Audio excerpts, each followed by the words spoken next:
Inni biraan what is bullish engulfing candle? Bullish engulfing candle immoo maalidha? Yeroo kam immoo tireedii goonaa? Tireedii bullish engulfing kana tireed godhuuf immoo akka confirmationitti wantoonni nuti laaluu qabnu immoo maal fakkaata? Akkaataan uumama candlestickii kanaa immoo maal fakkaata akka jedhu wal faana kan laallu ta'a jechuudha.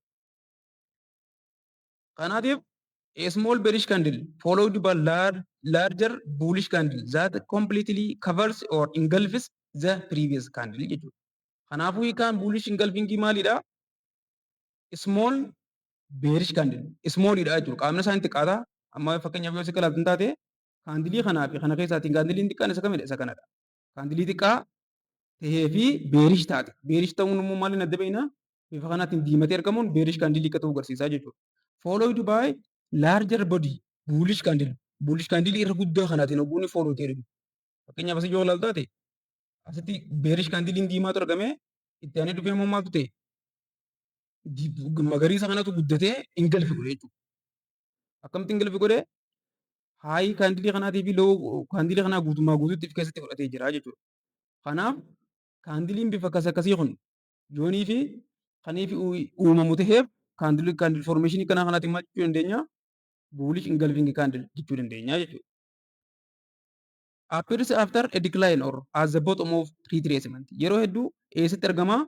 Piraayisiin gubbaadhaa gad akkanatti gara gadii deemaa dhufee naannoo kanatti yoonii fi saapoorti leevelii argate booda erga saapoorti zoonii kana seenee booda eessatti argama? Karaa bootomiitti argama jechuudha. Maaliif piraayisiin kun asirraa gara oliitti akka bifa kanaatiin higher low jechaati gad dhufee erga gad dhufee booda maal godhee dhufeetti zoonii kana keessa seenee jechuudha. Zooniin kun maali? Saapoortiidha jechuudha. Erga piraayisiin zoonii saapoortii kana seenee booda bifa akka kanaatiin bearish kaandilii diimaa san guutummaa guututti magariisni dhufee ingilfi yoo ammoo keessatti akka fudhatu yoo ta'e formeeshinii akkasii kanaatiin bullish engulfing candle jennaa jechuudha. Kanaaf sellers try to push lower but buyers overwhelmed them under reversing momentum jechuudha. Maal godhuuf yaalii godhame? Piraayisiin kun akkuma yaadame akkuma asitti lower low akka kanaatiin deemaa dhufee gad deemeetii booda seeloroonni dhufanii zoonii kana gaccabsuuf yaalii godhanii jechuudha. Yaalii haa godhanii iyyuu malee baayeroonni itti dhufuudhaan kaandilii duraan xiqqishoo turte san guddaan tokko dhufee bifa akka kanaatiin yeroo inni dhufee leevelii saapoortii kanarratti akka dhufee ingilfi godhu kana booda seeloroonni humna dhabuudhaa fi kanaatiin booda gara fuulduraatti piraayisiin naannoo kanarraati rijeekshinii uumee riversi godhee gara fuulduraatti akka inni deemu antisipeshinii akkasii yookaan immoo tilmaama akkasii akka nuti fudhannu nu taasisaa jechuudha. Egaan bullish engulfing candle kana immoo akkamittiin tireed goonaa? Yoom fudhachuu qabnaa? Haala akkamiitiin immoo tireedii kana keessa seenuu qabnaa? Akka jedhu immoo itti fufnee haa ilaallu. Egaa akkuma reefu isiniin jedhee piraayisiin gubbaa kanarraa ka'ee gara gadiitti bifa kanaatiin deemaa dhufee gara gadii kanatti kaandiliin beerii diimtuun takka dhuftee san booda kaandiliin giriiniin yookaan immoo buulishiin guutummaatti yoonii fi ingilfi godheef keessa akka fudhatu taate bakka buulish kaandilistiikiin itti dhufe sanarratti piraayisii seennee stoop loosii keenya kaandilistiika san jala keenye ta'e piroofitii kii leevelii gubbaa jirtu kana fudhachuu dandeenya jechuudha. Kanaafuu inni duraa maal goona? Identify bullish engulfing at down trend. Down trend irra jechuudha. Bullish engulfing keenya yoom eessa dhufuu qaba? Down trend.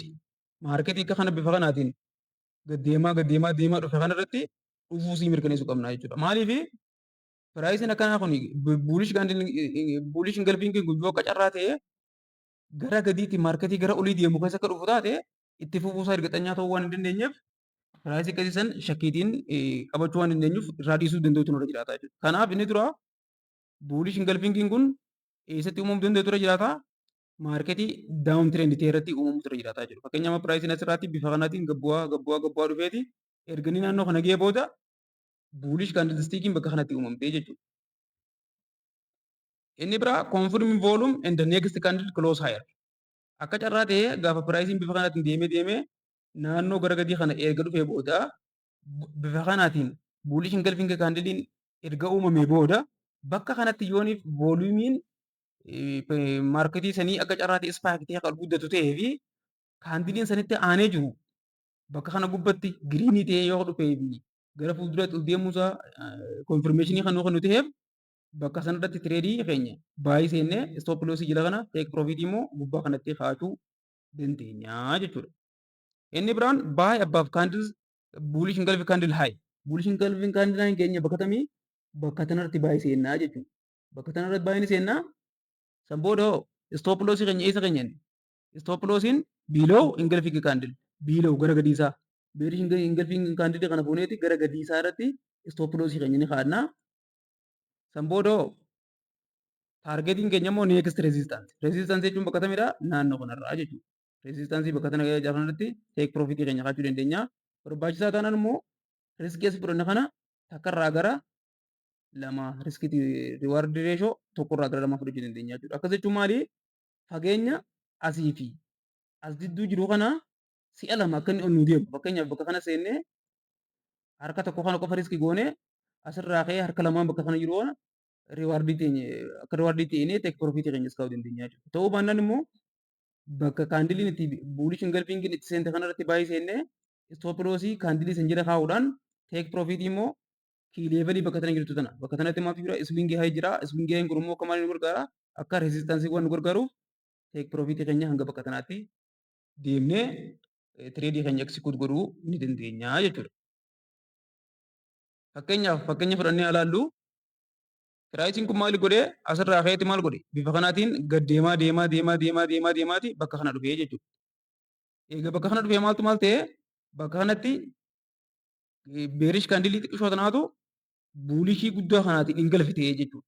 Kanaafuu ta duraati piraayisiin hayar loo jecha bifa kanaatiin gara gadiitti erga deemee booda asitti beerish kaandiliin dhufte sun kanaatiin ingilfi godhuun kaandilii foormeeshiniin bakka sanatti uumamte kun buulish ingilfingi kaandil ta'uusaa agarsiisaa jechuudha. Kanaaf maal goona gaa piraayisii keenya bakka tanarratti baay'ee seennee istoop loosii keenya kaandilii kana jala kaa'uudhaan teek piroofitii zoonii asitti uumamte kana naannoo kanatti maaltu ture fakkeenyaaf bakka kanatti immoo saapilaay zoonii jira saapilaay zoonii bakka jiru kana teek piroofitii godhachuu dandeenya yookaan immoo bakka kanatti reezistaansii zoonii yookaan immoo swingii hayii waan qabnuuf teek piroofitii keenya hanga bakka tanaatti fudhannee piraayisii asii seenne kana